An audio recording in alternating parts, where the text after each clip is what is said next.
this week is a totally different subject, and one that Spirit have brought to my recognition today, telling me it's something that many of you out there will need to know. And it is about initiation and the shamanic path, the dark night of the soul, or souls.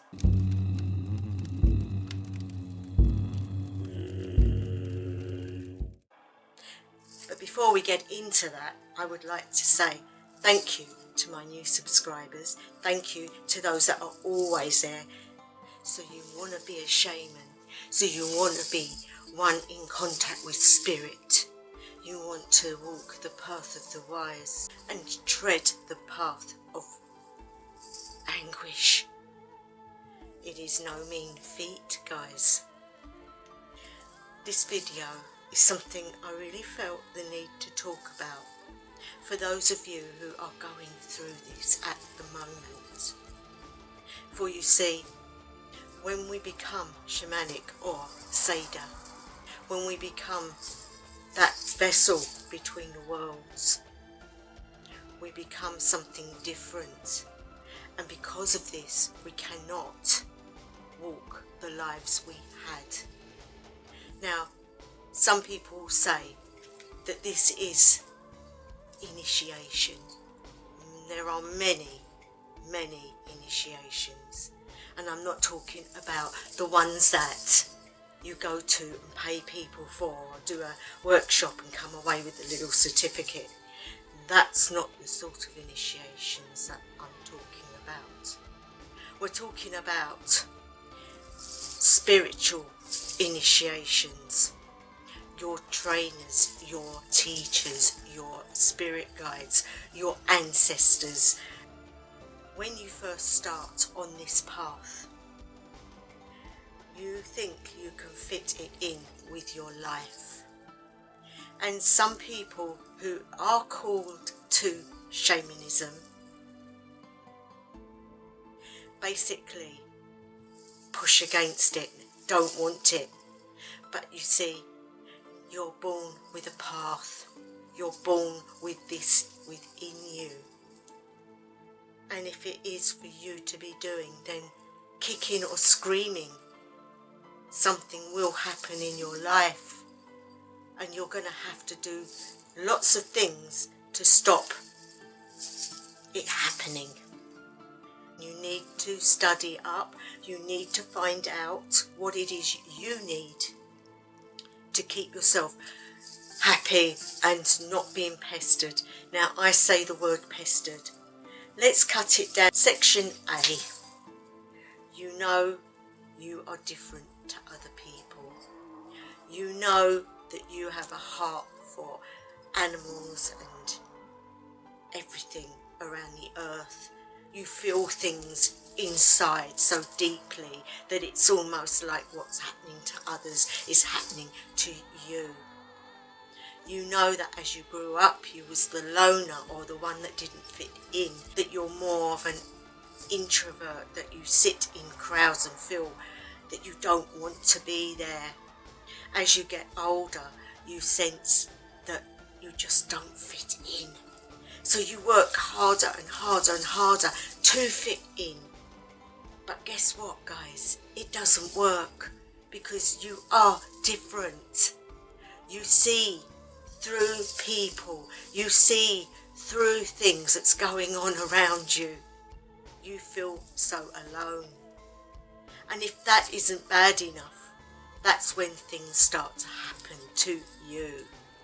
Some of you are called and you feel that call and you think that you can do it, sometimes on your own. So you look for help. And going into part 2 now, you look for help, and there are so many things online, books to read, places to go visit, and of course you spend lots of money doing courses and things that you still don't feel fulfilled, because guess what? Communication isn't there yet. you are reading it and trying your hardest, but there hasn't been a breakthrough. So where do you go? What do you do? A lot of people I know that are involved in this have said that it's taken them years to get to realise what it's actually about. Shamanism is mostly healing. Healing for others, healing for the world, healing for animals. We are the instrument. We cannot just magic things up for ourselves. And so you see, when we are going through all this, who's looking after us? Who's actually there for us? You could say, well, the spirit guides and people like that. But guess what? They don't live here. We do. And we have families and jobs. We start to put things in little boxes. So if I do this for 10 minutes and then I do this for half an hour and then I do that for that. And that's okay to start with, because you think, I can keep this up.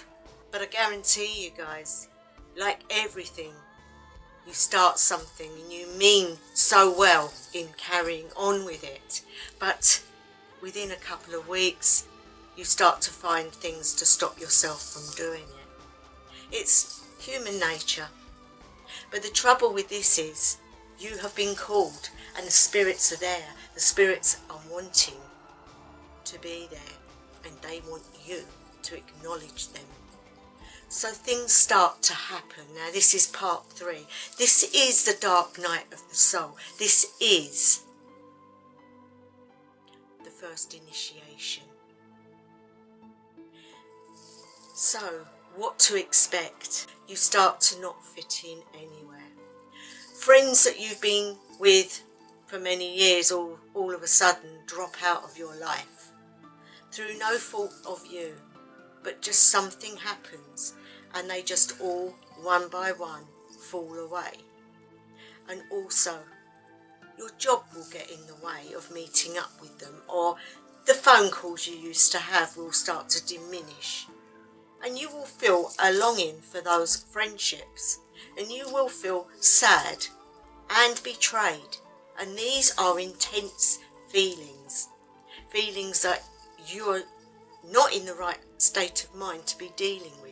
You have no one to talk to about it. You can't even talk to them about it. So you have to let it go, and you have to let that hurt not fester within, which is very difficult. You then find that you go to work and it's not fulfilling you. You feel angry that you have to go to this place and work every day and come home just to pay the bills. That will not change, because unless you're rich, you have to work to make money. You then also find that you and your partner seem to distance between you, because not everyone's partner is a spiritual person. They might not want to know anything about it, so you cannot share what you're going through, and they don't understand what you're going through. And then you start to feel ill. Now the reason for that is not because you're being punished. It is definitely not because you're being punished. Now I want to hold my staff. I'm being told to hold my staff of power. And the reason for that is because it's quite emotional. It's a very emotional thing when you are talking about your inner feelings and what you've gone through. And in my life, I have gone through lots of ill health. And people often say to me, you're playing the victim. You've always got something wrong with you. But you see, what's happening, guys, is you start with, say, fatigue. You get very, very tired. And then you might find little illnesses like you're getting colds more often, or stomach upsets more often. Going out seems like a tremendous effort. Doing the things that you normally have to do, like housework. And then to add insult to injury, the phenomena starts. You start to have visions. You start to have very vivid dreams. Dreams that you don't understand. And you wake up in the morning feeling drained. You cannot sleep at night through the fear of the dreams that you're having. But psychologically you don't realise that's what's happening. That's when sleep deprivation comes in. Then you don't feel hungry and you don't want to eat. And you feel you can go on without food. You just have fluid. For some people, that can become an eating disorder. On top of that, ill health then starts to kick in. And I'm talking about terrible illnesses like cancer and blindness and liver disease, heart disease. But you will find it's not like the world with the mundane people. They will have one or two things, but a shaman to be in the making could have numerous terrible illnesses at the same time. And it's like everything is coming to drag you down into the pit and you don't know where you are. And instead of meeting spirit on it and trying to clarify how you can deal with all this, we still fight it because we are in a physical body and we don't understand the principles of what's going on in the spirit. Now, what's happening is things are being taken away from you. So this is part 3. Things are being taken away from you because it's impossible for you to be a proper shaman if you are attached to things in this life. And it is hard. It is very hard. The dark night of the soul, or the souls in my case. It's a time for you to meet with your spirits, journey, have lessons with them, learn about why these things are happening, and then do the required exercises to start to alleviate that energy around that particular thing. Obviously, our bodies are mortal and they're made of flesh, and so if you do get serious illnesses, it doesn't stop you getting ill and dying. It doesn't stop it from progressing, but what it does do is teaches you compassion for others, compassion for those things, and opens your heart up to be able to give of your spirit to these others. You might say, well, we're getting the raw end of the deal here. It depends in what way you actually assess it, guys.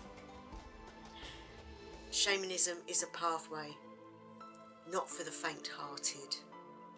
It is something which grows with you, and the more initiations you have, the highlighted parts of you will become. And you will be absorbed by it. It will be your life.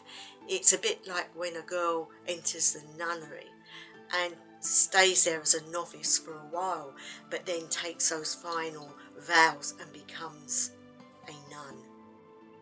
Their life has changed forever, and it will be forever. And so any spiritual path that you are on in a very strong way is going to be exactly the same. You cannot just say to people, oh, I'm a shaman, and then go home, put your feet up and watch the telly. There are rules to it. There are lifestyle changes to it. And there is certainly no way out once you've started. It's a big deal. When you get people, I have people say to me, oh, but I've not been initiated, so I can't be one. No, no, you're getting the wrong concept. There is initiations in witchcraft, there are initiations in lots of paths. But the initiations you receive for shamanic practice come from spirit, come from deities, come from all of that. And so you have to go through things to lighten your load in some way spiritually, but it might be physically damaging and hard for you. I hear people say, ever since I've been doing this, I get sick. Perhaps I'm not meant to be doing it. I can tell you guys, it is normal. It is normal. The things I have wrong with me, they stop me in my tracks so that I cannot partake of normal life. So that I am more able to just be present in the spiritual. Now, spirit are not doing these things to you. You are doing these things to you because thought made word made deed. We, by stopping ourselves, by thinking we're going forwards rather than sticking, are making these things happen to ourselves. But once we start to release and go forwards properly, that's when all these things manifest, but we get lightened on the load via spirit, via our practice. There are remedies in herbs to aid ailments. There is peace in our meditations. There's enlightenment in our journeys. There is healing in our music. And so you will get relief, but you have to get there.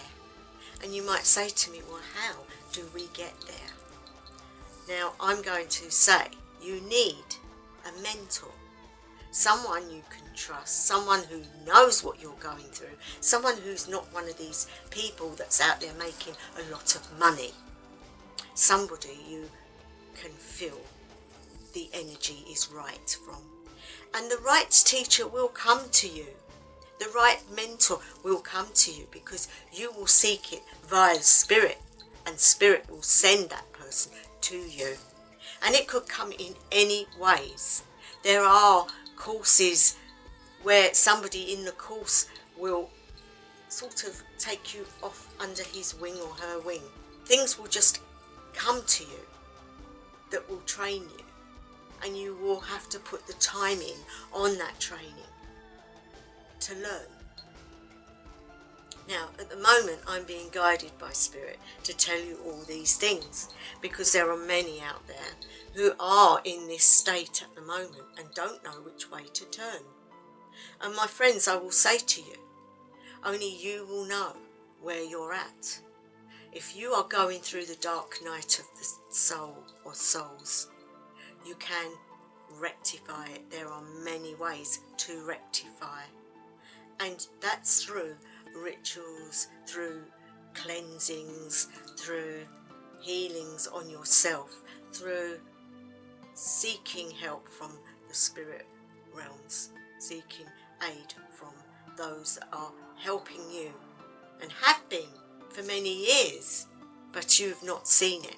Now, the other thing that might start happening to you is during the day you might see apparitions, you might see visions, you might suddenly go off in sort of trances, and a lot of that is down to lack of sleep.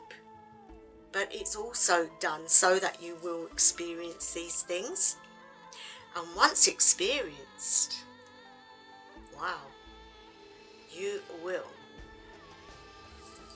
feel so much different in yourself. Sure, you'll still have some of the stuff going on, the ill health and things like that, but you'll have ways to deal with it. You'll have an enlightened soul, and you will know the purpose of what's going on, and you'll be able to do the path that you're meant to be on.